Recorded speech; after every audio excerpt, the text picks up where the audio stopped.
je vais vous parler des Romains et du poisson. C'est vrai que quand on pense aux Romains, on pense surtout à des gens qui sont des terriens, qui sont les gens du lait, qui sont les gens des bovins ou des agneaux. Et on pense peu au fait que les Romains ont eu une véritable passion pour le poisson, pour sa consommation. Et quand je dis le poisson, c'est poissons et fruits de mer, hein, les huîtres notamment.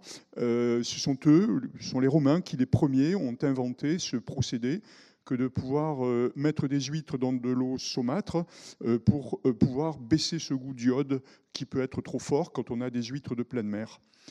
Euh, on a, à travers la littérature, énormément d'informations sur cette passion et un certain nombre d'anecdotes qui sont très plaisantes. Alors je vous en livre 2 ou 3 parce que justement elles sont agréables à entendre. On a par exemple, cette fois on en parlait juste à l'instant avec vous, on a cette anecdote sur Apicius, ce grand gourmet romain hein, qui a livré un certain nombre de recettes. Et Apicius était très heureux lorsqu'il pouvait manger du poisson. Et comme c'était quelqu'un d'extrêmement riche, il lui fallait le meilleur tout le temps.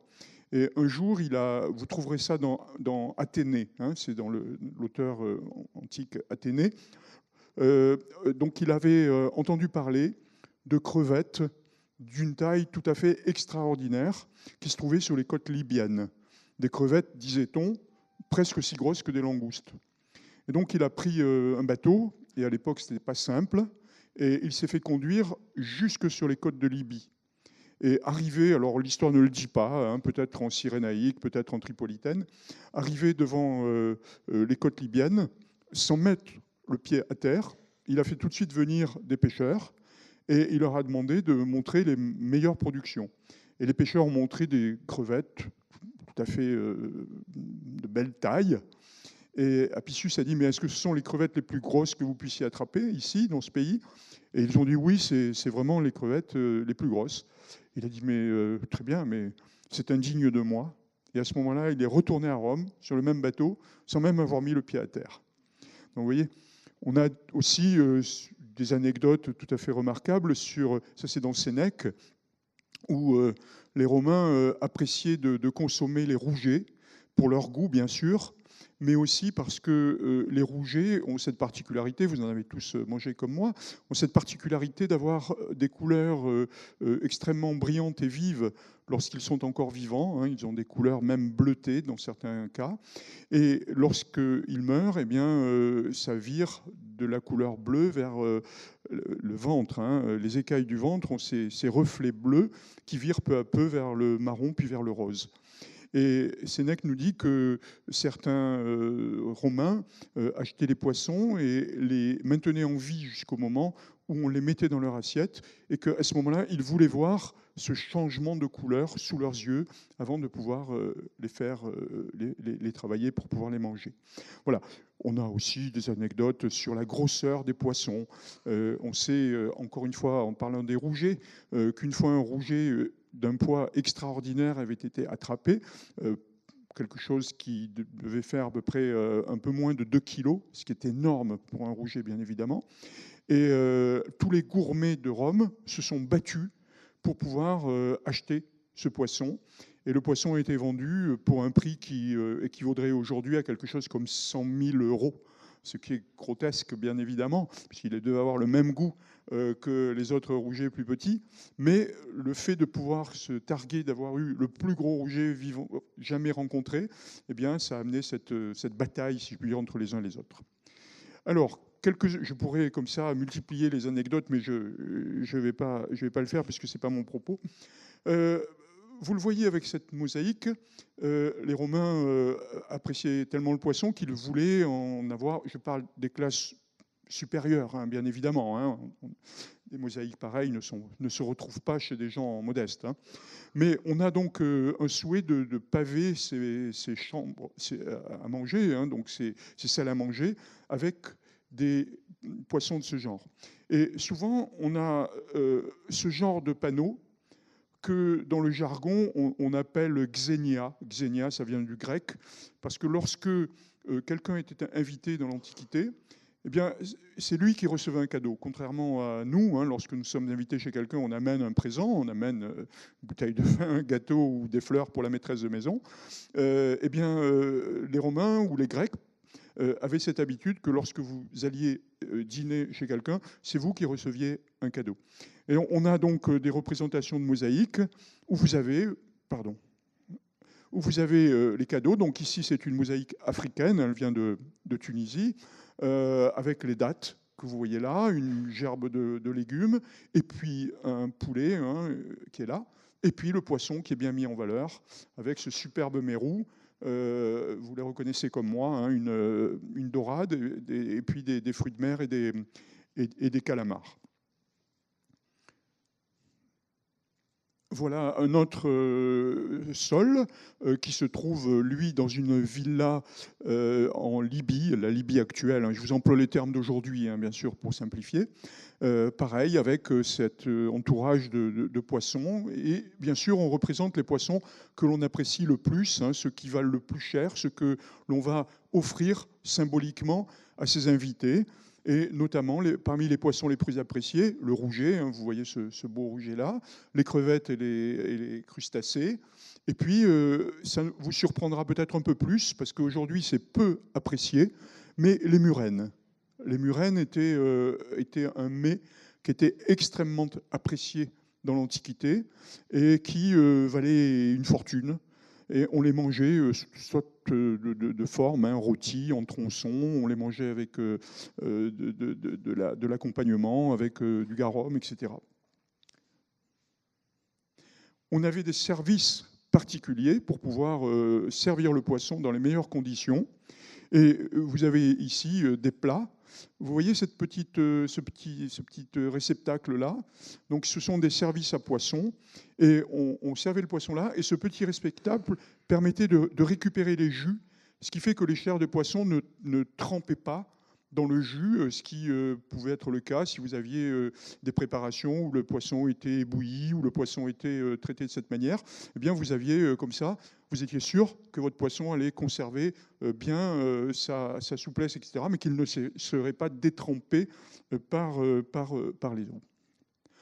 Et cet amour du poisson, si je puis dire, et de sa représentation, on le retrouve jusqu'à la mort, puisque là, vous avez une représentation, c'est une mosaïque qui provient d'Algérie, hein, exactement sur le site de Tipaza, que peut-être certains d'entre vous connaissent. Et c'est une pierre tombale, en fait, sur laquelle les Romains, les convives, se retrouvaient pour pouvoir prendre un repas funéraire en présence, si j'ose dire, du défunt, puisque ces pierres se trouvaient sur les tombes ou juste à côté des tombes. Et on avait ainsi la possibilité de communiquer symboliquement avec le défunt en prenant un repas au-dessus de sa tombe. C'était une pratique que les Romains avaient et que l'Église va éradiquer parce qu'évidemment, ça ne correspondait pas à ces nouvelles idées. En tout cas, voilà celle-ci qui est superbe. Vous pouvez lire In Christo, hein, le chrisme Deo, donc le Christ Dieu, Pax et Concordia, sit convivio nostro, c'est-à-dire que la paix et la concorde président à notre repas. Et comme je le disais, les poissons, beaucoup plus, et la langouste hein, que vous avez là. Donc, à nouveau, ce souhait de mettre en avant ce mets qui est le plus apprécié. Alors, technique de pêche, quelques mots sur les techniques de pêche, parce qu'on a à peu près les mêmes qu'aujourd'hui, c'était moins efficace, hein, les crins étaient cassants beaucoup plus qu'aujourd'hui, bon, les filets n'étaient pas aussi transparents, etc. Mais ce sont les mêmes choses. Et sur cette mosaïque qui provient de la villa d'Arkbouk Amera, encore en Libye, vous avez voilà, cette scénette-là remarquable avec ce pêcheur qui est en train d'attraper à la ligne. Regardez la canne qui est en train de ployer. Il est en train d'attraper un mérou et son épuisette est ici. Et puis vous avez deux personnages qui sont là, puis un est caché là, avec des filets que l'on traîne dans l'eau pour pouvoir récupérer les poissons. Vous avez ici des seineurs, hein, c'est-à-dire ces chaluts que l'on tirait depuis la plage et qu'on ramenait jusqu'à bord. Vous avez encore des techniques de pêche qui sont utilisées en Afrique. J'ai vu des seineurs qui tiraient leurs filets depuis la plage. On appelait ça le tartano aussi, hein, la tartane, le tartano, hein, on tire avec les bateaux la tartane. Et puis vous avez ici des bateaux de pêche, hein, bien évidemment. Remarquez ici la fouenne qui est en train d'attendre à la proue. Si jamais on a un poisson ou un poulpe qui passe à côté, eh bien on va pouvoir le harponner. Voilà une autre mosaïque avec ce même genre de détails. Vous avez bien ici ces pêcheurs qui sont en train de tirer leur filet rempli de poissons. Et puis, regardez celui-ci avec sa petite fouenne qui est en train d'attraper un poulpe. Et là, vous avez une représentation, c'est certainement une loche. Une loche, ce sont des mérous absolument énormes qui est en train d'avaler un pêcheur. Alors, ce n'est pas Jonas, parce que ce n'est pas encore une mosaïque chrétienne, hein, mais c'est la même idée. On ne peut pas parler de requins en Méditerranée. Hein. Les requins qui sont en Méditerranée n'avalent pas les gens, comme les requins pèlerins, par exemple, mais certainement une loche, en tout cas un gros poisson qui est en train de montrer le danger qu'il y a à aller en mer. Enfin, celle-ci, pour vous montrer ces pêcheurs, vous voyez cet élément-là ? Eh bien, c'était une fourche qui, la plupart du temps, était en métal ou en bois traité pour pouvoir tenir des fagots. Et on allumait ces fagots et on pêchait avec la technique que nous appelons aujourd'hui le lamparo, hein, c'est-à-dire de nuit, avec ce fagot qui brûlait, qui attirait les poissons, et on attrapait les poissons de cette manière à l'épuisette plus facilement. Et vous voyez toujours cette mer poissonneuse avec ce combat terrible ici d'une murène et d'un poulpe, et puis les poissons que l'on appréciait le plus. Alors, comment est-ce qu'on consommait le poisson ? Eh bien, il y avait une méthode toute simple, hein, celle que plutôt les pauvres utilisaient, qui était la conserve. Donc on avait des conserves qui pouvaient être des salaisons, et les amphores, que l'on croit souvent ne contenir que du vin ou de l'huile, contenaient énormément de salaisons de poissons. Vous aviez des villes qui étaient spécialisées pour cela, par exemple, la ville de Carthagène, en Espagne actuellement, était spécialisée dans les conserves de poissons, et on utilisait des amphores à large embouchure. Donc là, vous avez une image de notre musée, avec des amphores à large embouchure, comme celle-là ou comme celle-là, qui servaient préférentiellement pour pouvoir justement mettre les poissons séchés à l'intérieur. Et on a gardé des étiquettes, hein, c'est-à-dire que sur ces cols, ou sur parfois les panses, mais la plupart du temps c'est sur les cols d'amphores, eh bien vous avez des étiquettes, c'est-à-dire des lignes qui sont inscrites à la calame avec de l'encre de Chine, et enfin pas de l'encre de Chine, hein, bien évidemment, de l'encre de sèche. J'emploie l'encre de Chine en me disant qu'à l'époque antique, évidemment, c'est un peu ballot de dire ça, mais donc de l'encre de sèche, eh bien vous avez la marque peinte, et celle-ci, comme vous le voyez ici sur la légende, parle d'un thon, hein, cordula, un thon donc juvénile, qui était conservé dans une sauce piquante, vieux. La qualité était excellente, hein, vous voyez ici EXC, et il avait été maturé pendant 4 ans. Vous voyez donc ici, vous avez l'information. Et enfin, vous avez le nom de la personne qui a produit cette conserve. Vous en avez une autre ici. Alors celle-là se trouve dans notre musée, hein, vous la connaissez pour certains d'entre vous. Et c'est pareil. Et ça, c'est une sauce, une préparation à base de sauce, si vous voulez. Et je vous la lis, puisque là, vous n'avez pas, bien sûr, la légende à côté. Donc ici, c'est un G. Donc c'est l'abréviation de garum. Hein, donc Garis Combert, S-C-O-M-B-E ligaturé R. Donc Garis Combert, floss, 2 A et un nom. Alors qu'est-ce que ça veut dire ? Eh bien, ça veut dire sauce de maquereau, le scombre, c'est du maquereau. Floss, ça veut dire fleur en latin. C'est donc la qualité supérieure. Vous avez la qualité excellente, celle qu'on a vue juste avant. Et puis, vous avez la qualité supérieure, fleur. On l'a gardé dans notre vocabulaire avec fleur de coin ou fleur de l'âge, fleur de sel. Hein, donc, vous avez la même idée, fleur. C'est ce qui est vraiment la qualité supérieure. Et ici, vous avez 2A, qui veut dire anus, anus. Donc c'est un produit qui a été vieilli pendant 2 ans. Et selon les produits, eh bien, il fallait qu'ils aient un certain nombre d'années de maturation, hein, un certain nombre d'années d'affinage, dirions-nous, pour pouvoir être meilleur, mais pas dépasser un certain nombre d'années. Sinon, après, le produit devenait plus mauvais. Donc, on était obligé de noter sur l'amphore le nombre d'années afin que le consommateur ne soit pas trompé. Vous voyez, c'était déjà une idée de prévenir le consommateur en quelque sorte de ce qu'il allait trouver.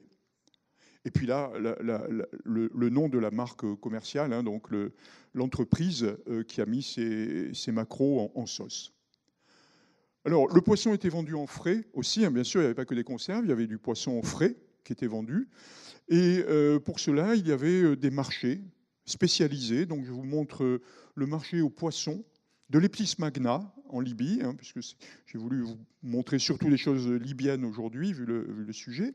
Mais ces marchés aux poissons, eh bien, il y avait, comme aujourd'hui, des poissons de très faible qualité, comme les gerles, par exemple, ou comme les oblades, ou comme tous ces poissons qui sont très épineux, qui ne sont pas très, très bons, et qui sont achetés surtout par les gens pauvres. Et puis les poissons de très haute qualité, les poissons nobles, comme nous le disons aujourd'hui, ou les crustacés. Hein, donc c'est là qu'on trouvait les loups, les dorades, les murènes, qu'on trouvait aussi... bien sûr, les crustacés, les langoustes, les crevettes, etc.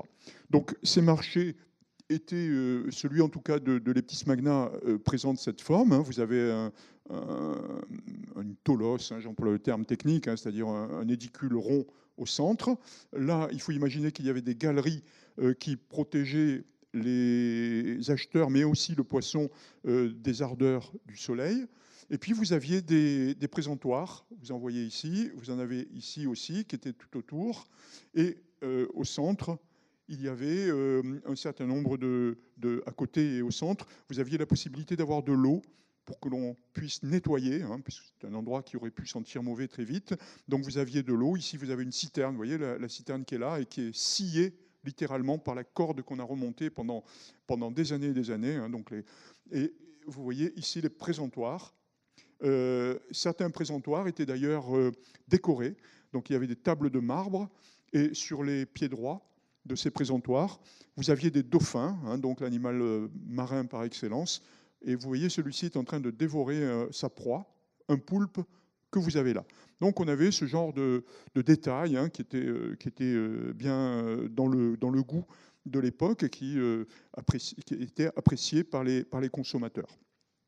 Donc, on pouvait aller acheter du poisson frais.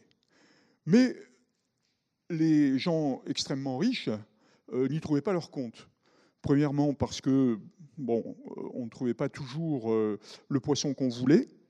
Et puis, quand il y avait eu des tempêtes, quand la pêche n'avait rien donné, on pouvait être privé de ce poisson. Or, ces gens extrêmement riches ont souhaité à un moment, et quand je dis ce moment, c'est très précisément connu par les textes et par les recherches que nous avons pu faire, c'est à la fin de la République romaine, donc on est au 1er siècle avant Jésus-Christ, hein, pour simplifier, je ne vais pas rentrer dans les détails. Et à ce moment-là, eh bien, une série de grands puissants romains ont voulu avoir des viviers d'eau de mer, et ils ont lancé une mode. Et ces personnages eh bien, ont même reçu un surnom. Et c'est pour ça que je vous ai montré cette mosaïque, entre parenthèses, absolument sublime, hein, une mosaïque de très grande qualité. L'un d'entre eux s'appelait Sergius Orata. Orata, ça veut dire la dorade, la dorée. Donc la dorade que vous avez là. Et l'autre était Lucius Murena. Et c'est pour ça que vous avez la murène qui est là.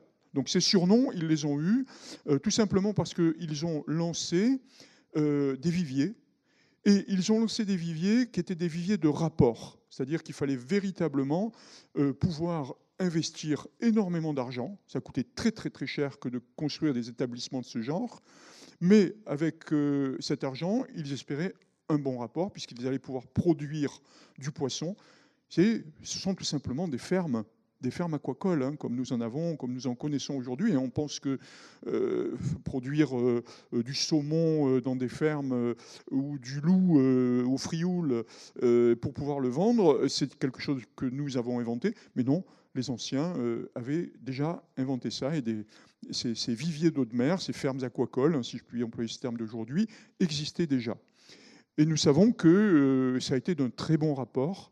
Ça a été d'un très très bon rapport, puisque certains de ces investisseurs, employons le terme d'aujourd'hui, certains de ces investisseurs ont été capables de fournir énormément. Je vous en donnerai un seul exemple, mais c'est le plus connu. Lorsque César donc, a fait son triomphe, a donné son triomphe à la suite de ces guerres, notamment des guerres de Gaulle, eh bien, il a eu un triomphe. Et à la fin du triomphe, il était d'usage d'offrir à manger à un certain nombre de personnes. Et César a voulu que son triomphe soit supérieur à celui de tout le monde. Vous connaissez César.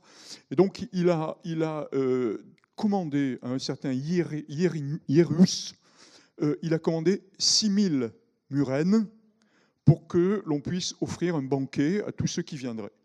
6000 murènes ont été fraîches, donc, ont été fournies en même temps pour pouvoir être cuisinées et montrer à quel point César était un grand personnage, etc. Tout le peuple le louait, enfin, etc.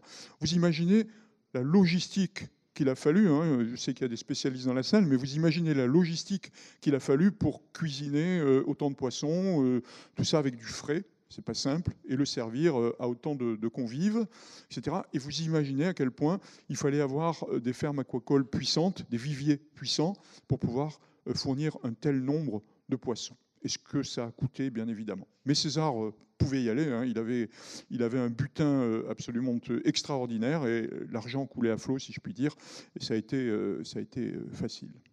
Alors, ces viviers d'eau de mer commencent à se présenter.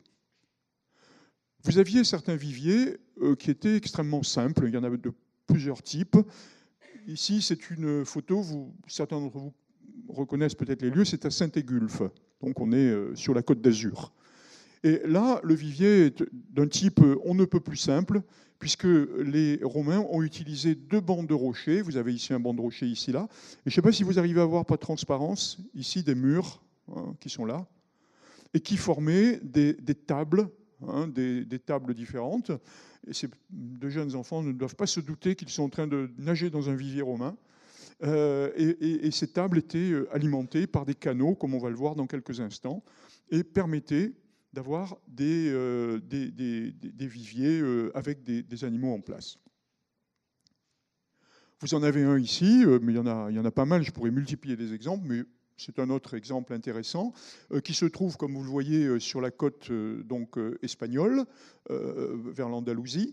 Et vous voyez le vivier qui est là, avec des canaux d'alimentation d'eau, on va voir ça dans quelques instants, et puis les tables qui permettaient de séparer les espèces de poissons. Là, vous le voyez plus facilement. Vous aviez des viviers qui étaient beaucoup plus élaborés, avec des tables différentes, des espaces différents, mais aussi des arrivées d'eau de mer. Alors celui-ci, il faut imaginer que l'eau se trouvait à peu près à ce niveau-là. Il y a eu un changement de niveau depuis l'Antiquité à cet endroit, mais l'eau arrivait bien sûr là. Et vous voyez ces trous, tous ces trous-là? Eh bien, en fait, c'était des amphores qui étaient intégrés à l'intérieur du mur pour que les poissons puissent se glisser à l'intérieur, et notamment les poissons qui aimaient être à trous, comme on dit, comme les murènes par exemple, ou comme les poulpes, ou comme un certain nombre de ces espèces, qui avaient ainsi la possibilité de s'abriter. Et on avait à cet endroit soigneusement fait en sorte qu'une partie du vivier se trouve sous cette grotte, c'est à Sperlonga en Italie. Et pour que les poissons puissent bénéficier soit du soleil, soit de l'ombre, selon leur envie et selon leurs besoins. Certaines espèces ont besoin d'être dans de l'eau très claire et très éclairée. D'autres poissons ont besoin d'être dans la pénombre. Et ainsi, ils pouvaient se diriger là où ils le voulaient. Alors, j'ai voulu illustrer cette histoire des viviers en vous parlant des fouilles que nous avons pu faire en Libye pendant de très nombreuses années. Je suis d'ailleurs heureux de saluer un de mes anciens collègues et copains de fouilles qui a plongé avec moi et qui m'a fait le plaisir de venir voir cette conférence, écouter cette conférence. Donc tu reconnais bien le site, évidemment. Voilà, donc Apollonia, en Cyrénaïque, est un site qui a été fouillé par la mission archéologique française, dirigée d'abord par André Laronde et aujourd'hui par Vincent Michel. Et depuis les années 50, la France entretient une mission. Plus maintenant, vous vous en doutez, pour les raisons politiques, hein, depuis les printemps arabes, c'est évidemment pas possible. Mais en tout cas, jusque dans les années 2000, il y a eu une mission continue. Et nous avons eu la chance de pouvoir proposer à André Laronde, qui a accepté, de faire des fouilles sous-marines sur ce site, parce que ce site a une particularité, c'est que vous avez une partie qui est à l'extérieur, hein, vous le voyez ici avec ce très beau théâtre, mais une partie de ce site s'est affaissée en raison de mouvements tectoniques. Et donc, toute la partie que vous voyez là, en fait, était le reste de la ville qui est maintenant enfoncé sous 2 à 3 mètres d'eau, hein, jusqu'à 5 mètres à certains endroits. Et vous avez tous les vestiges qui sont encore en place et que nous fouillons. Donc, parmi ces vestiges, eh bien, il y a un vivier romain qui se trouve juste là. Alors, si je vous montre cette image, c'est pour que vous compreniez à quel point c'est difficile de fouiller dans des endroits comme ça, parce qu'il y a eu une érosion extrêmement importante liée au fait que la mer batte constamment ces rochers. C'est du grès. Donc, ce sont des rochers qui sont relativement friables. Et donc, on a sous l'eau ce genre de choses extrêmement érodées, mais couverts en plus par de la végétation marine, hein, des algues. Et donc, c'est souvent des fouilles qui sont très très longues, fait que nous avons fouillé pendant plus de 20 ans. Et je disais à mon camarade que les publications sont en train d'être mises au point pour pouvoir sortir bientôt. Mais effectivement, ça a pris beaucoup de temps. Alors, comment ça se présentait, un vivier ? Eh bien, un vivier, c'était un établissement. Vous avez vu des viviers très simples, hein, avec 2 bandes rocheuses coupées par des petits murets. Mais les viviers qui étaient les viviers les plus sophistiqués, hein, si je puis employer ce terme, étaient des viviers qui répondaient à des normes qui avaient été édictées, notamment par les agronomes de l'Antiquité, Varron et Columelle. Donc, si vous avez des latinistes parmi vous, vous connaissez bien ces 2 auteurs, hein, Varron et Columelle, qui ont donné toutes sortes de traités pour dire comment il fallait faire un établissement qui allait recevoir des poissons vivants et comment on allait les maintenir en vie, ce qui était bien sûr le plus important. Donc, vous avez ici un type de vivier avec... donc, on va le voir sous l'eau, si je puis dire, mais là, je vous en montre le plan. Donc, la mer se trouve dans cette... ça n'a plus l'air de marcher. Bon, vous avez la mer ici, et puis l'établissement se trouve dans le rocher. Il a été creusé dans le rocher. Et vous avez la chose la plus importante, il était absolument nécessaire qu'il y ait une circulation d'eau pour que, justement, il n'y ait pas d'eau stagnante qui amènerait des maladies et la mort des poissons. Donc, on faisait en sorte de creuser des canaux qui allaient depuis la pleine mer jusque dans le vivier. Donc, on va voir ces canaux dans quelques instants. Les poissons, eux, étaient conservés à l'intérieur de ces grandes, comment dirais, ces grands bassins. Tout à l'heure, vous en avez vu quelques-uns. Voici celui d'Apollonia, qui était un très très grand bassin. Hein, ça fait presque 40 mètres de côté. Et puis des bassins plus petits sur les côtés que vous avez là. Il y en avait certainement un ici. Pourquoi est-ce que c'était nécessaire d'avoir des bassins différents? Vous l'avez bien compris, c'est pour que les espèces ne se mangent pas entre elles. Si vous avez des dorades et puis à côté des prairies ou des oursins, ben, vos oursins vont disparaître. Si vous avez des loups à côté ou des mérous à côté de poulpes ou de crevettes, eh bien, elles vont très vite disparaître, c'est l'évidence. Donc, on avait ainsi subdivisé ces grands espaces, ces espaces de vivier, en bassins spécialisés. Alors, je ne peux pas vous dire où étaient stockés les oursins, où étaient stockés les prairies et où étaient stockées les crevettes, hein, parce qu'on n'a pas de traces, évidemment. Mais il faut imaginer que chaque bassin avait sa spécialité. Et le très grand bassin qui était là, lui, servait aux espèces qui bougent beaucoup, qui ont besoin de beaucoup d'eau, qui ont besoin de se déplacer. Ces poissons semi-pélagiques, hein, ceux qui vivent en eau pleine, qui vont se déplacer comme les loups, comme les dorades, comme les dentis, enfin toutes ces bêtes qui ont besoin de beaucoup bouger, alors que les autres sont tapis dans les trous et ne bougent plus. Je vous ai parlé de ces canaux qui permettaient d'accueillir l'eau. En voilà un. Donc vous avez ici l'ouverture vers la mer se trouve de notre côté, le vivier se trouve de l'autre côté. Donc vous avez la mer de ce côté-là et le vivier en face. Et vous notez tout de suite que l'on avait taillé l'entrée de ces canaux en entonnoir. Parce que justement, ça permettait comme ça, quand l'eau arrivait avec les vagues ou avec le reflux, etc., vous aviez cette eau qui était conduite et forcée en quelque sorte, à l'intérieur du vivier, et ainsi ça assurait une meilleure qualité de renouvellement d'eau. Vous aviez des viviers qui étaient alimentés par des canaux de différentes largeurs, j'allais dire diamètre, non, ils ne sont pas ronds, mais de différentes largeurs. Et vous en avez vu un plus petit, ici vous en avez un très large, là on est du côté du vivier. On n'est pas du côté mer, donc l'entonnoir se trouve quelque part par là. Et ici, vous avez un vivier, un canal hein, qui est beaucoup plus large, là aussi pour que l'on ait cette possibilité de renouveler l'eau plus facilement. L'eau était aussi amenée très certainement par les vagues.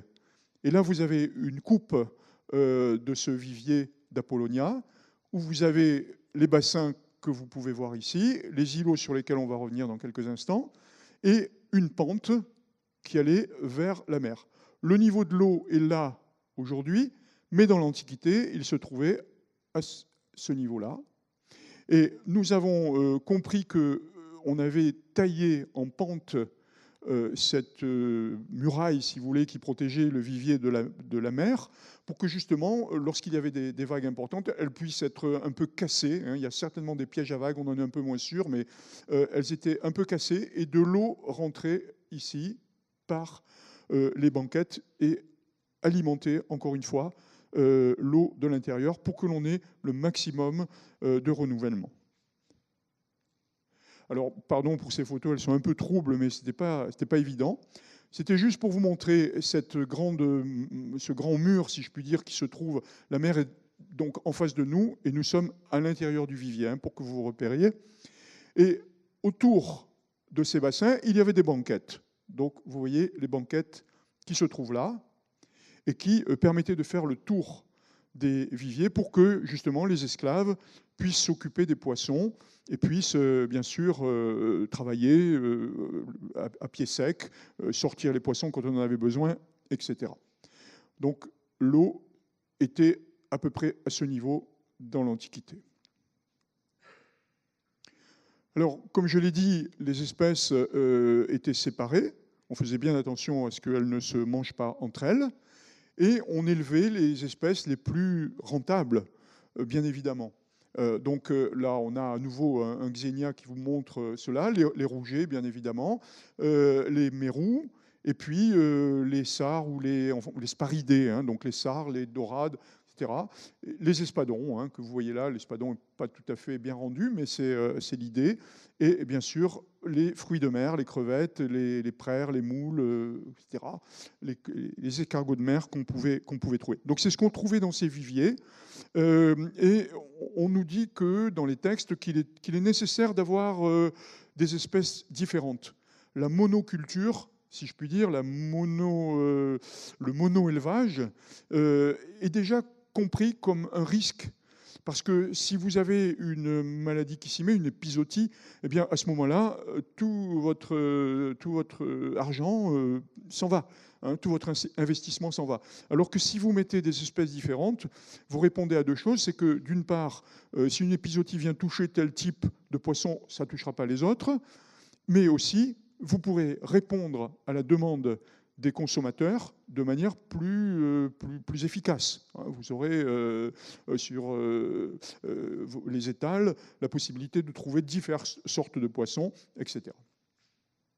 Alors, on a vu donc ces bassins, hein, vous les revoyez ici, et on a trouvé à Polonia une particularité qui est quand même intéressante, c'est ici. Vous voyez, donc là, vous avez le canal qui amène l'eau de mer fraîche. Vous voyez la coupe en entonnoir, hein, comme je l'ai signalé déjà. Le canal arrive ici. Et là, vous avez une chambre de décantation. C'est-à-dire qu'on s'est bien aperçu que c'était une chambre de décantation parce qu'il y a des arrêtoirs, hein, pour que l'eau n'arrive pas trop vite. Et il y a le fond du bassin à plusieurs niveaux.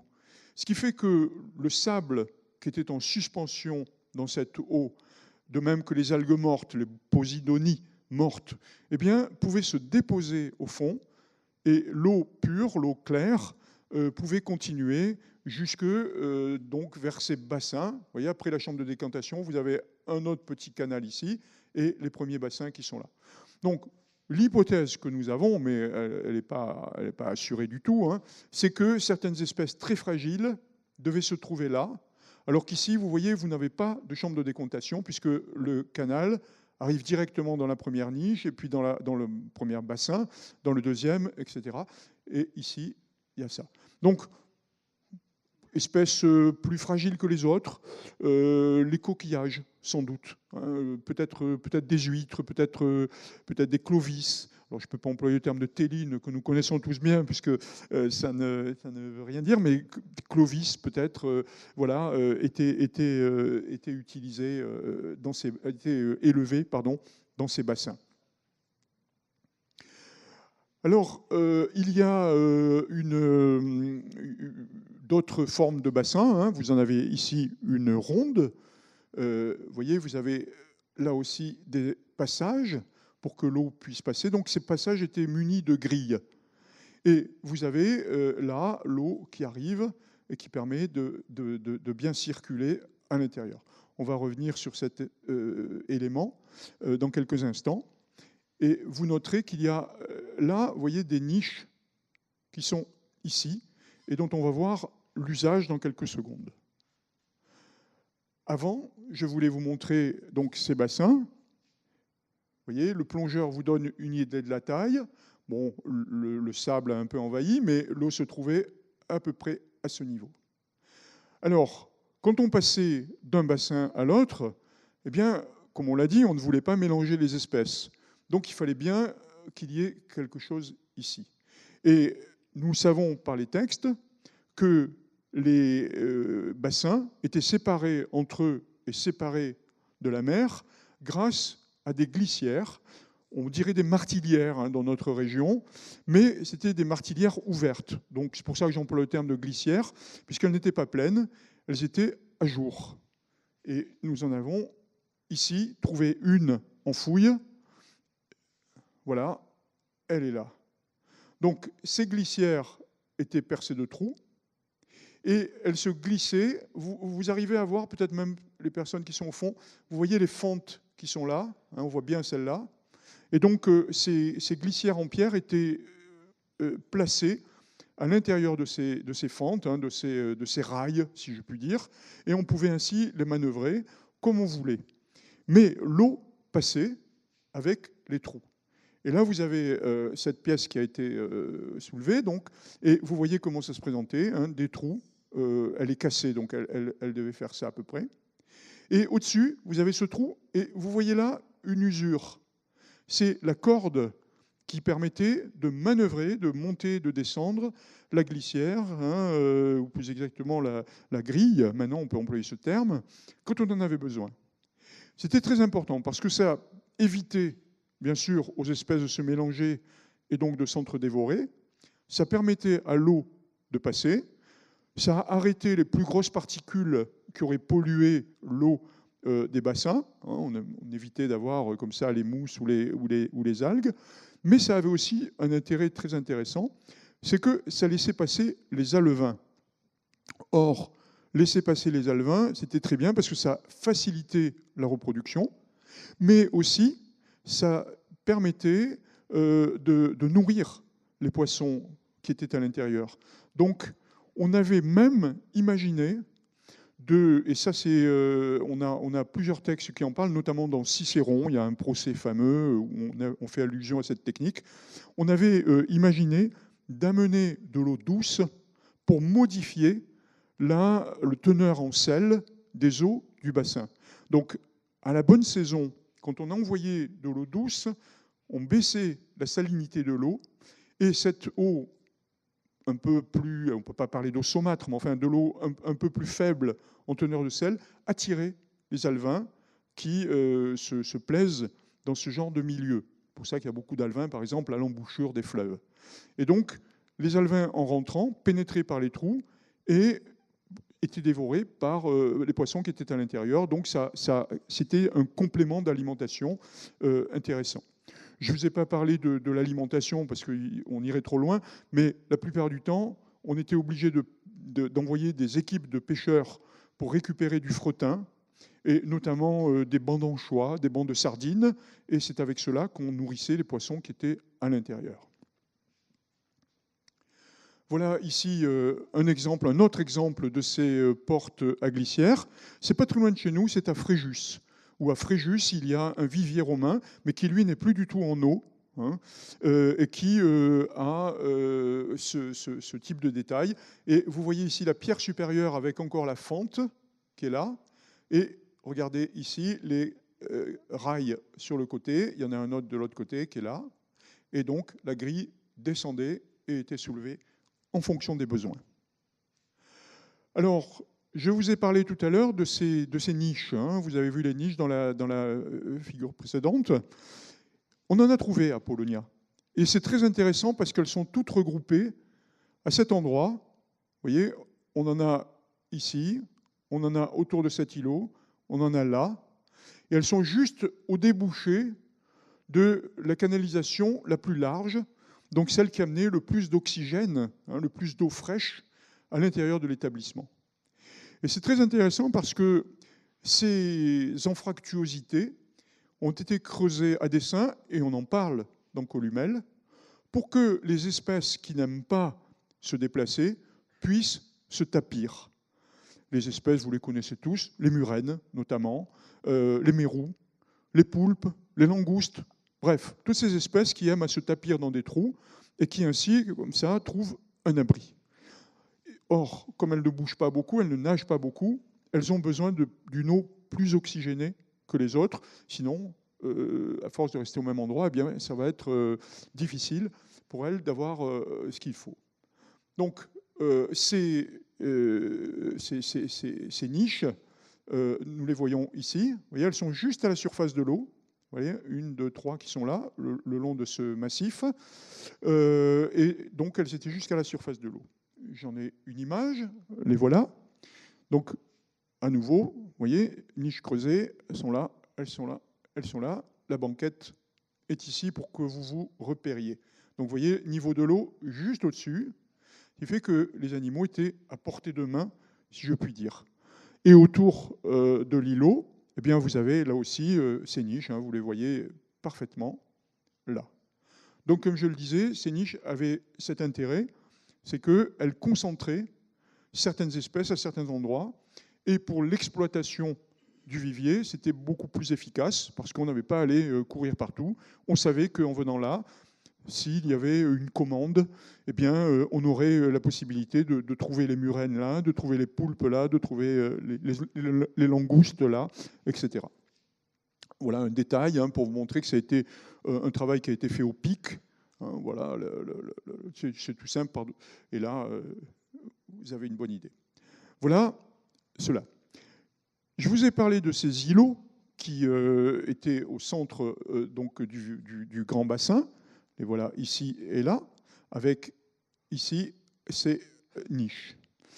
Eh bien, ces îlots, ça a été une vraie complication pour nous. Parce que on sait qu'après les premiers viviers de rapport, si je puis dire, les viviers d'investisseurs, il y a eu une mode, à peu près à l'époque de Cicéron, donc on est au premier avant, hein, et les gens très très riches ont voulu avoir leur vivier personnel. Et ils avaient des viviers qui n'étaient pas des viviers de rapport, qui n'étaient pas des viviers pour pouvoir produire beaucoup, vendre beaucoup, comme Irénus vendant 6000 murènes à César, mais c'était des viviers privés où ils entretenaient du poisson et ils étaient certains d'avoir toujours du poisson frais et les espèces qu'ils aimaient. Donc ils faisaient venir par des pêcheurs des sujets adultes, ils les mettaient dans leur vivier, et à ce moment-là, ils pouvaient bénéficier donc de ce poisson ultra frais, si je puis dire. C'était aussi un moyen d'accueillir leurs amis, leurs invités. Et c'est pour ça que ces îlots, je vais vous expliquer pourquoi tout à l'heure, mais ces îlots nous ont posé problème. Parce que dans ces viviers privés, il y a souvent des îlots qui sont présentés comme ça, et qui permettent de manger au bord de l'eau.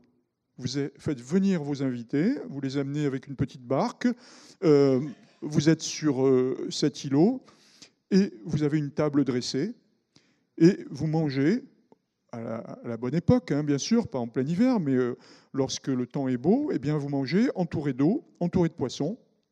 Et un peu comme c'est ce que nous faisons aujourd'hui, quand je dis nous, c'est notre société, quand on va dans les restaurants les plus chics, où vous avez ces grands aquariums, je pourrais faire le pédant devant vous en disant les aquarias, avec des espèces, et vous commencez votre repas en disant ben, je veux cette langouste, je veux tel poisson, et le restaurateur puise la langouste devant vous, va la cuire, et vous allez manger votre entrée, la langouste est cuite, et on vous la ramène, et vous êtes très content. C'était ça l'idée, exactement, qu'avaient ces Romains, c'est-à-dire que vous invitez, vous leur disiez qu'est-ce que tu veux, ils regardaient, et ils disaient ah bah tiens, cette langouste ou ce loup me plaît beaucoup, et on l'attrapait, et on le servait aussitôt. Pas mal de textes en parlent. Juvénal se moque de ces gens en disant bon, ce sont des parvenus et que les gens de bon goût ne feraient jamais ça. Mais s'il y avait plein de gens de bon goût qui faisaient ça aussi. Et puis Cicéron, vieux romain austère de la République, alors lui, il les détestait. Il les appelait les piscinarii, c'est-à-dire les piscinistes. Hein, les piscinistes, ceux qui ont des piscines chez eux pour pouvoir frimer, c'est le terme qu'il emploie, hein, que je pourrais presque vous traduire, frimer auprès des autres en ayant ce genre d'établissement extrêmement dispendieux, bien évidemment. Donc on a pensé, lorsque nous avons fouillé à Apollonia, dans les années 95, eh bien, on a pensé que nous avions là un vivier d'un très riche personnage, et que ce très riche personnage eh bien, avait fait aménager des tables au milieu de son bassin pour pouvoir accueillir ses amis et leur servir du poisson frais. Voilà la coupe, vous comprenez mieux, hein, c'est plus facile, l'eau, l'îlot qui dépasse. On avait même imaginé un petit pont ici parce qu'il y a des vestiges de pierre qui nous faisaient penser qu'il y avait peut-être un petit pont. Et puis, sur l'autre îlot, les petites niches pour accueillir justement le poisson, etc. C'est quelque chose que l'on trouve.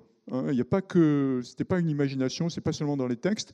Et récemment, quand je dis récemment, c'est les 5-6 dernières années, nos collègues qui fouillent à Narbonne ont trouvé un très grand établissement qui était un établissement de vivier privé.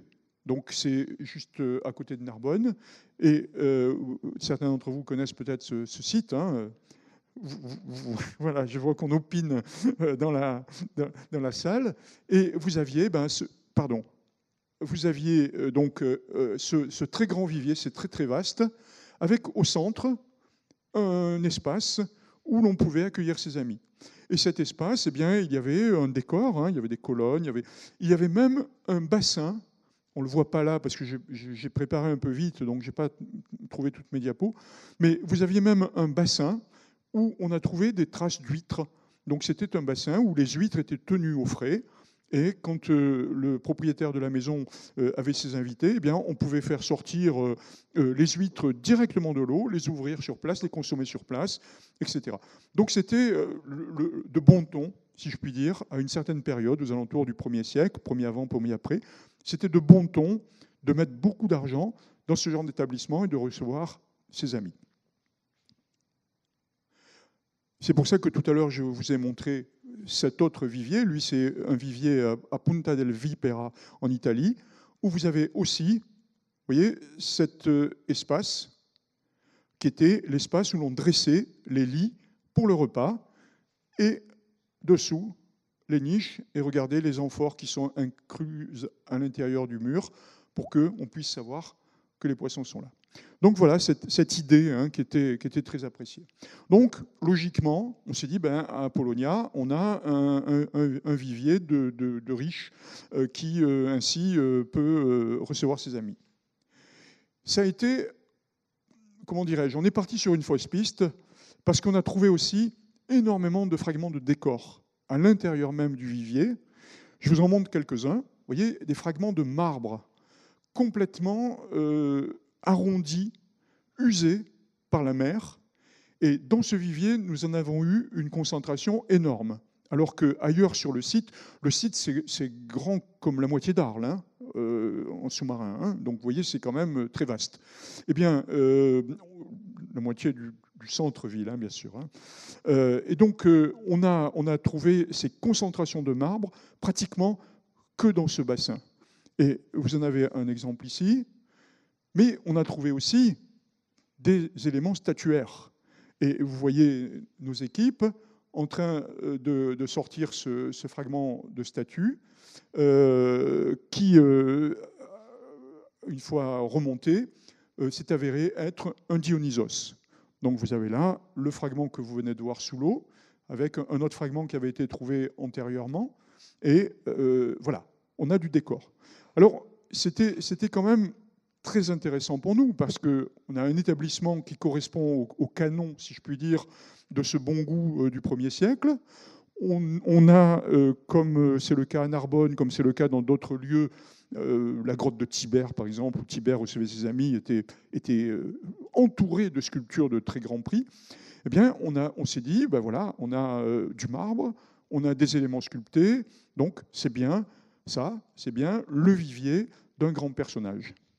Mais ce n'était pas aussi évident que ça, notamment parce que nous avons découvert, ici vous avez un portrait, vous voyez l'œil et le nez, donc il est à l'envers. Donc on a retrouvé aussi ce portrait. Et donc on l'a sorti, voilà, que vous voyez là. Vous voyez la toute petite partie qui sortait, c'est la partie qui est mangée un petit peu par les animaux lithophages ici. Le reste est en parfait état. Eh bien, en fait, ce portrait, c'est un portrait d'un roi de la période hellénistique. Donc on est bien avant le 1er siècle. Et quand on a fait l'étude c'est Ptolémée III, pour que vous ne restiez pas sans le nom, donc on a Ptolémée III, on est quand même à la période hellénistique. Et le petit faune, lui, on a pu voir qu'il était du 2e siècle après Jésus-Christ. Donc ça ne collait plus. Ce n'est pas possible que pour un établissement du 1er siècle, on ait des sculptures qui aient été sculptées après. Ce n'est pas possible. Or, nous savons que cette mode des viviers s'est arrêtée. Ça n'était plus à la mode, donc plus personne ne l'a fait, comme toujours. Ça s'est arrêté aux alentours de la fin du 1er siècle, après Jésus-Christ. Donc on est, si vous voulez, en dehors des normes. De même, le portrait que je viens de vous montrer, ce portrait, ce n'est pas du tout un portrait de décor. C'est une tête monumentale. Vous avez vu tout à l'heure les plongeurs. Pardon. Vous avez vu les plongeurs. La taille, c'est une tête monumentale.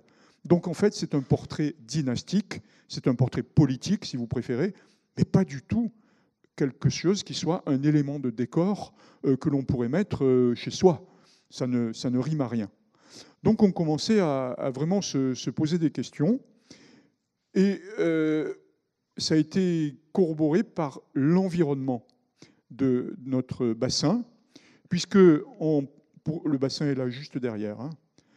On n'a trouvé aucune trace de grande villa.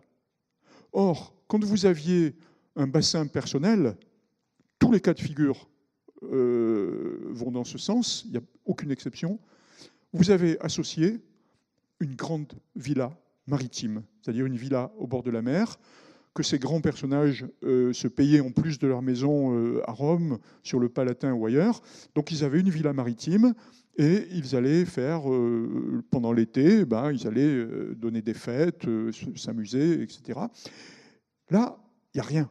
Non seulement on n'a pas du tout de grande villa maritime, mais nos fouilles ont montré qu'on se trouve dans un environnement industriel.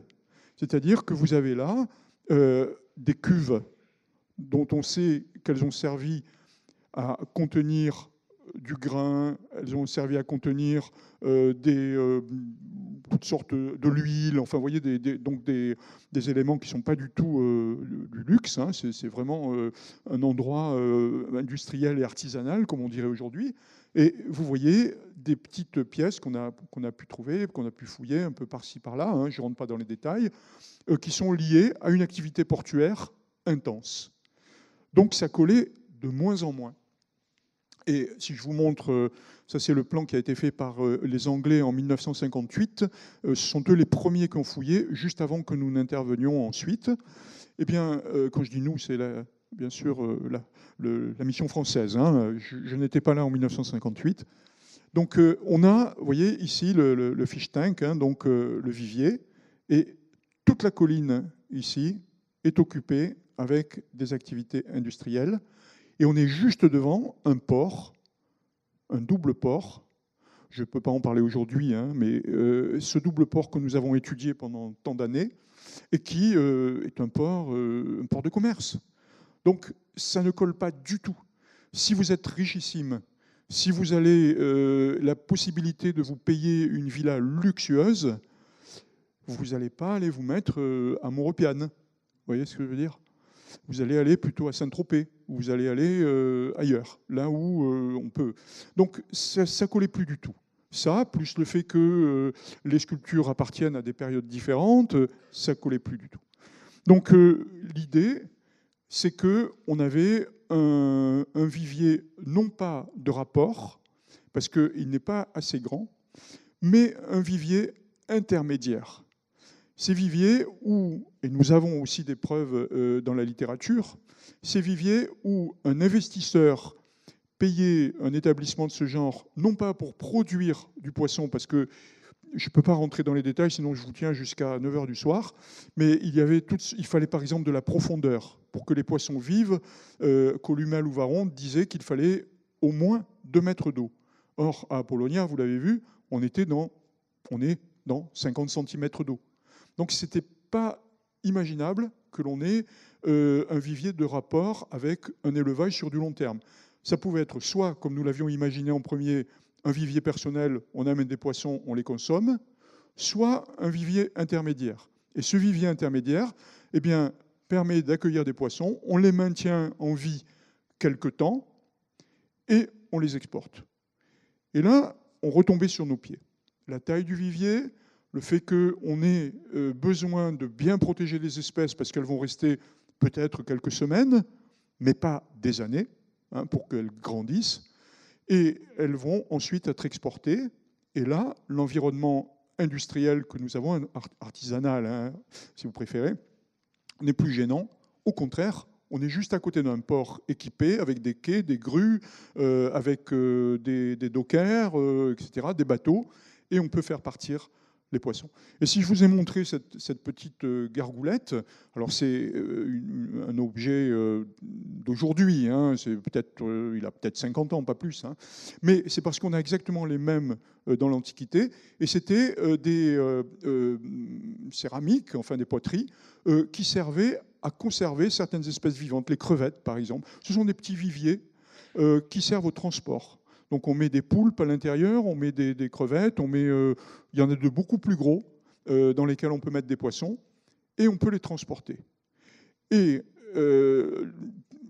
assez récemment, dans les 5 ans passés, certains de mes collègues ont fouillé des épaves dont ils pensent que ce sont des bateaux viviers. parce que un certain nombre de dispositifs, notamment le fait qu'il y ait des fonds qui soient directement ouverts avec la mer. Donc on pense que ces bateaux viviers recueillaient les espèces fragiles et on pouvait les amener ailleurs. Donc notre hypothèse maintenant, c'est que Apollonia, je termine en vous montrant ce site admirable, Apollonia, dans une zone poissonneuse, le vivier d'Apollonia, servait de réceptacle pour tous les pêcheurs du cru qui amenaient leurs prises. Ces prises étaient conservées le plus longtemps possible dans des bonnes conditions, puis étaient exportées. Alors, jusqu'où allaient-ils? Est-ce qu'ils allaient seulement dans les marchés qui se trouvaient autour, les marchés de Leptis Magna, les marchés de Cyrène, les marchés, etc. Ou est-ce qu'ils allaient jusqu'à Rome? On ne peut pas le dire, bien sûr. Nous savons, en revanche, que Rome, qui consommait énormément de poissons, comme je vous l'ai dit il y a quelques instants, avait des eaux autour, les eaux qui sont les eaux aujourd'hui vers ce littoral du côté d'Ostie, avaient des eaux qui étaient dépeuplées, parce qu'il y avait une surpêche. Donc, comme on n'arrivait plus à nourrir la population romaine avec des produits de cette qualité, on les faisait venir de plus loin. Nous savons que certaines espèces venaient depuis la Sicile, nous savons que certaines espèces venaient depuis la Corse, nous avons des textes là-dessus. Est-ce qu'ils venaient de Libye? On ne sait pas. Mais en tout cas, voilà l'hypothèse pour ce vivier. Et puis, je vous laisse devant ce merveilleux paysage que, hélas, nous n'avons plus l'occasion de voir parce que les conditions politiques ne le permettent pas pour l'instant. Mais un jour, il faudra y aller de nouveau. Je vous remercie pour votre intérêt.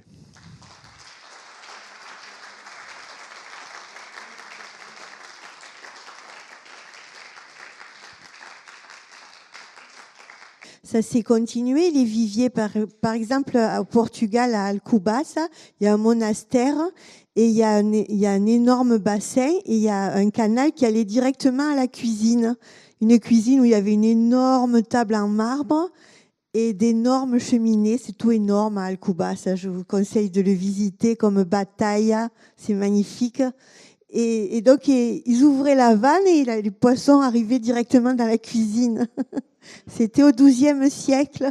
Oui, c'est très juste. Alors, j'ai voulu me cantonner, si vous voulez, au monde romain et à ce site-là, mais vous avez raison. Il y a eu, même au Moyen-Âge, il y avait un certain nombre Alors, c'était plutôt du poisson d'eau douce au Moyen-Âge. Je ne connais pas de vivier d'eau de mer, parce que c'était beaucoup plus compliqué à utiliser et à construire, etc. Mais vous avez au Moyen-Âge, vous avez à la période moderne, y compris contemporaine, alors je ne parle pas de nos jours, mais vous aviez effectivement des établissements de ce genre, et bien sûr, au Portugal, vous avez tout à fait bien fait de citer cet exemple. Alors ça va regrouper la question précédente. Est-ce que les Romains, dans les terres, avaient des viviers d'eau douce ?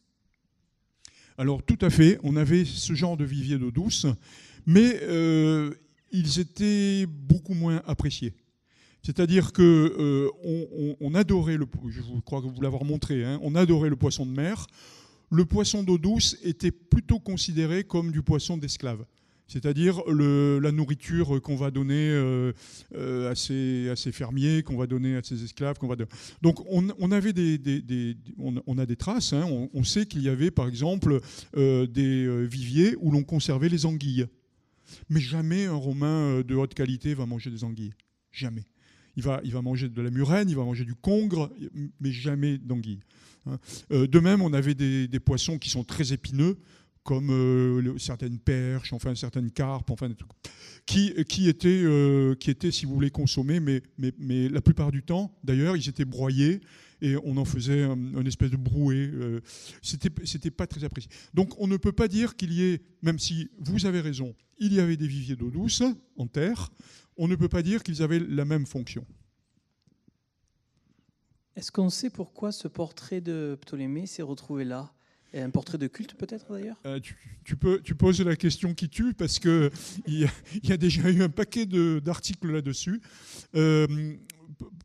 bon, on est dans le monde lagide, on est dans le monde lagide, et donc Ptolémée a tout à fait sa place, si j'ose dire, dans l'ambiance de cette Cyrène et de cette côte cyrénaïque qui a été un moment sous l'emprise des Ptolémées. Mais pourquoi est-ce qu'il est à Apollonia? Pourquoi est-ce qu'il est aussi impressionnant? Ça, on ne sait pas. Est-ce qu'il y avait un culte, enfin si je puis dire, en tout cas, pas un culte, mais une raison politique à ce qu'il soit là? Ça nous est perdu. Alors pourquoi est-ce qu'il se trouve à l'intérieur du bassin? Ça, on a une idée. Parce que, effectivement, je ne vous l'ai pas dit, mais je ne voulais pas rentrer dans les détails pour ne pas dépasser mon temps de parole, mais au milieu de ce bassin, avant de pouvoir atteindre le fond et de faire nos mesures, de faire un peu les fouilles que je vous ai montrées, on a trouvé de très nombreux remblais. Et notamment, énormément de remblais qui proviennent de tout le site. Et nous le savons parce que nous avons trouvé, par exemple, des fragments de mosaïques, donc des gros blocs de ciment, avec les tesselles encore adhérentes, cassés à l'intérieur. Nous avons trouvé des fragments architectoniques, des fragments de chapiteaux, des fragments de corniches, etc., cassés, et dont certains de ces fragments ont encore des traces d'érosion éolienne. Donc ils ont servi et puis ils ont été jetés. Ce que l'on pense, c'est une hypothèse qui est extrêmement vraisemblable, c'est qu'au moment où l'eau a commencé à monter à Apollonia, puisque je vous ai expliqué, ce site était sous l'eau aujourd'hui d'environ 5 mètres, eh bien, nous avons la preuve archéologique, là aussi je ne rentre pas dans les détails, nous avons la preuve archéologique que les contemporains ont compris que l'eau montait. Et c'est un phénomène qui apparaît, d'après nos calculs, aux alentours du IVe siècle, et on sait qu'au VIe, VIIe siècle, toute la partie basse du port est abandonnée parce que l'eau a tellement grimpé, tellement... c'est prémonitoire de ce qu'on va peut-être connaître dans notre vie, en Camargue ou ailleurs, avec cette eau qui monte. Eh bien, l'eau a monté pour des raisons qui ne sont pas liées à un changement climatique à cette époque, mais en raison d'affaissement tectonique, c'est un mouvement de subsidence, disent les géographes, eh bien, l'eau a monté, on s'en est aperçu. On pense donc que ces grands bassins qui étaient au bord de l'eau ont dû les premiers manifester, si vous voulez, cette montée des eaux, et qu'on a pu jeter des remblais, parce que ça évitait de mettre les remblais très loin. On avait un trou, si je puis dire, de quand même 40 mètres de long, ça fait un beau trou. Donc tous les artisans du coin ont jeté leurs remblais. C'est ce qu'on connaît aujourd'hui, malheureusement, quand les artisans jettent leurs remblais dans nos chemins de Provence, malheureusement. Mais c'est un peu le même phénomène. Sauf que là, c'était avec l'autorisation de la puissance publique. On a jeté tout ça. Et c'est vrai que c'est pour ça qu'on a autant de fragments de marbre, de fragments sculptés, etc. Parce qu'il faut bien se dire que pour nous, ce sont des œuvres d'art. Pour nous, ce sont des objets historiques majeurs. Mais pour les gens de cette époque, soit on pouvait récupérer la matière première, la retailler, soit ça représentait rien, ça représentait de la pierre. Et donc on a jeté toutes sortes de remblais. Alors, d'où venait le Ptolémée? Peut-être d'un établissement de culte ou d'un établissement dynastique qui avait 8 siècles déjà. On est au 6e siècle après, c'est 3 siècles avant, donc 9 siècles. Donc ça représentait strictement rien pour les contemporains, sauf peut-être des éléments qui encombraient et qu'on a jetés là. C'est plein de points d'interrogation. Mais tu es bien placé pour savoir que la vie des archéologues est faite de plus d'hypothèses que de certitudes.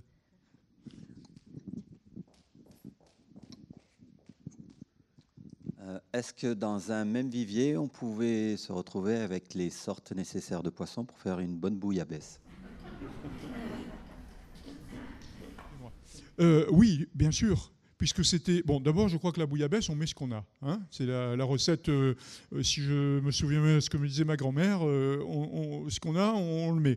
Donc, oui, on pouvait tout à fait. En revanche, ce genre de recette n'existait pas chez les Romains. Si c'est le sens profond de votre question, ça n'existait pas. Les espèces étaient là, mais on utilisait d'autres recettes avec beaucoup de... je crois que vous pourriez en parler plus savamment que moi, avec beaucoup d'aromates, avec beaucoup d'épices, enfin beaucoup de choses de ce genre. Mais ce qui est l'équivalent de notre bouillabaisse n'existe pas. Le poisson bouilli, servi comme ça, il n'y a pas de recette équivalente.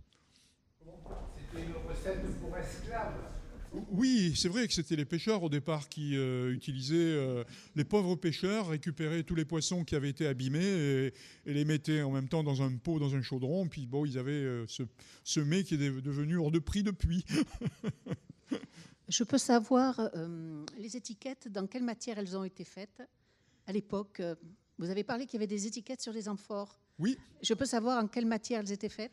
Alors, elles étaient peintes tout simplement, c'est-à-dire que l'on utilisait, je peux développer un petit peu puisque je suis passé très vite, j'ai employé le terme d'étiquette parce que ça nous parle, mais bien sûr, ce n'était pas un papier collé, hein. C'était tout simplement de l'encre de sèche, de poulpe, enfin bref, de cette encre noire que l'on trouve facilement, qui était peinte avec une calame, c'est-à-dire un roseau taillé, hein, donc on écrivait ce qu'il y avait. Et nous savons, par les analyses que nous avons pu faire, qu'ensuite on passait un fixatif. Et le fixatif qui était passé était à base de gomme arabique. Donc la gomme que l'on trouve tout bêtement sur nos cerisiers, par exemple, hein, les petites boules de gomme que l'on a sur certains fruitiers, on l'avait déjà, bien sûr.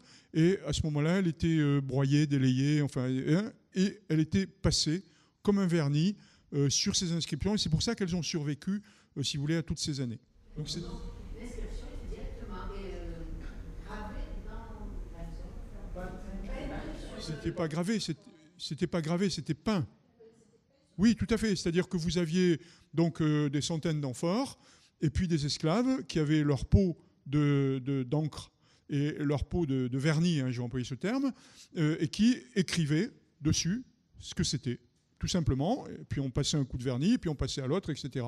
Et ça fait que quand vous étiez un importateur, vous aviez comme cela les amphores qui vous arrivaient avec le produit à l'intérieur. Et attention, cette inscription faisait foi. C'est-à-dire que c'était une inscription qui est, aujourd'hui on dirait qu'elle est opposable. Juridiquement, elle a une valeur. Si vous marquez que vous avez du thon jeune qui a été affiné pendant 3 ans et de qualité excellente, c'est-à-dire les meilleurs morceaux, et qu'à l'arrivée, vous avez bien ça sur l'étiquette, mais dedans, vous avez du vieux thon ou pire, des mauvais macros qui ont été pas du tout affinés et qui sont avec plein d'arêtes, vous pouviez faire un procès. Et on a des procès, on a des traces de procès de gens qui se sont plaints parce qu'ils n'avaient pas le correspondant à l'étiquette. À l'inscription, hein. Je vais employer ce mot d'inscription parce que c'est vrai que ça peut faire confusion avec l'étiquette qu'on colle. Mais avec l'inscription, donc vous aviez, c'était opposable. Beaucoup de poissons, peu d'eau. Comment est-ce qu'ils protégeaient ça des mouettes, des cormorans? Est-ce qu'ils mettaient des traces de... Alors, votre question est tout à fait pertinente et je vois que vous avez bien réfléchi à la question parce qu'effectivement, il y avait ce risque. Donc, on avait dans les textes des agronomes, on avait des paradassa, c'est-à-dire qu'on disait qu'il était nécessaire d'avoir des protections avec des toiles amovibles. Ce qui fait qu'à certains moments, on enlevait ces toiles, des canisses si vous préférez, et à certains moments, on pouvait les mettre. Pour Apollonia, pourquoi je n'en ai pas parlé? Tout simplement parce que le grès est tellement érodé. Nous avons regardé, nous avons cherché, parce que nous connaissons bien sûr ces textes, et les trous d'encastrement de poteaux ont complètement disparu. On n'a pas de capacité, si vous voulez, à répondre à cette question, mais oui, sinon, il devait y avoir des prélards, hein, des canisses, des éléments qui protégeaient les espèces les plus fragiles. Alors, les mouettes ne s'attaquent pas évidemment aux gros mérous, aux gros loups, ça c'est certain. Mais si vous aviez par exemple le bassin des crevettes, alors là, oui, elles auraient été boulottées facilement. Hein. Donc, on est certain qu'il y avait quelque chose, mais on n'en a pas la preuve, c'est pour ça que je n'en ai pas parlé. Est-ce qu'il faisait un élevage ou c'était uniquement la pêche qui était stockée dans ces bassins? Alors, pour Apollonia, on est sûr qu'il n'y avait pas de reproduction. Parce qu'à Apollonia, comme vous l'avez vu, il y a très peu d'eau. Il y a 50 cm d'eau à peu près. Donc, c'est suffisant pour qu'un gros poisson puisse passer. Mais la reproduction demande des temps très longs. Et il faut que le petit alevin grandisse. Et à ce moment-là, il doit échapper pendant plusieurs années, ou en tout cas plusieurs mois, selon le coefficient de grossissement, aux maladies, aux mouettes éventuelles dont parlait madame, etc.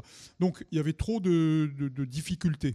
Donc pour Apollonia, c'est certain, il n'y avait pas de reproduction d'animal de ces poissons pour qu'ils puissent revenir. C'était uniquement pour Apollonia. Je répète pour Apollonia parce que, comme je vous l'ai dit, à d'autres endroits, il y avait de la reproduction. Hein. Certains viviers romains dont je vous ai parlé, qui étaient des viviers de rapport, là, pour le coup, on avait de la reproduction. Alors, à quel niveau arrivaient les premiers? Est-ce que c'était au niveau des embryons? Est-ce que des œufs? Est-ce que c'était déjà des alevins? Est-ce que c'était des sujets juvéniles? Ça, on n'a pas d'informations. Mais on sait que les poissons arrivaient avec une taille non commerciale et ils repartaient avec une taille commerciale. Donc ils avaient la possibilité de bien s'engraisser. Et on sait que pour qu'il y ait par exemple autant de murènes, c'est qu'il y avait une reproduction, obligatoirement. Donc les deux étaient là. Pour Apollonia, c'était que, même pas de l'engraissement, très certainement que du maintien pendant quelques semaines. J'ai envie de vous poser la question, parce que c'est un petit peu la déformation contemporaine. Qu'en était-il de la surveillance de ces bassins? Parce qu'on pouvait imaginer que certains malveillants et se sont dit on va se faire une bonne pêche, et puis voilà. Il devait y avoir des esclaves qui gardaient, ou je ne sais pas. Oui, alors bien sûr, ce genre d'établissement était fragile de ce point-là aussi, mais on n'a pas beaucoup d'informations. Ils étaient certainement clôturés. Et vous aviez des esclaves. On sait que dans les grandes propriétés, par exemple, quand vous arriviez pour les vignes, quand vous arriviez au moment où le raisin était mûr, eh bien, le patron, le maître, envoyait des esclaves équipés de gourdins à l'intérieur de ces vignes et ils campaient sur place. Ce qui fait que si jamais ils patrouillaient, si jamais ils attrapaient quelqu'un, là, vous étiez sûr de votre compte. Hein, il n'y avait pas à aller se plaindre à un avocat. Hein, vous étiez bastonné et jeté dans un coin, puis ça y est. Mais évidemment, comme il y avait beaucoup de gens pauvres qui essayaient malgré tout de récupérer ce qu'ils pouvaient, il y avait des tentatives. Donc on le sait. On n'a pas de traces écrites pour les viviers, mais bien sûr, très certainement, il y avait une surveillance particulière, surtout des viviers comme celui de Apollonia, où l'épaisseur de l'eau est tellement fine, 50 cm, que vous arriviez avec une fouenne et vous pouviez harponner des poissons. Donc très certainement, il y avait ça, mais je ne peux pas vous l'assurer, puisqu'on n'en a pas, bien sûr, la trace. Bravo. Hein.